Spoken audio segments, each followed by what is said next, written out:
goccia di quella lacrima sul tuo sorriso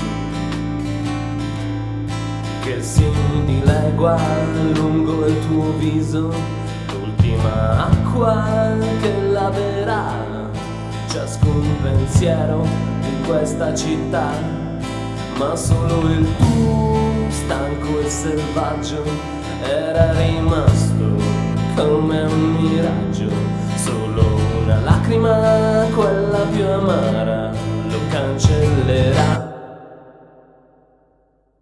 Stanco di correre lungo la noia di questa città,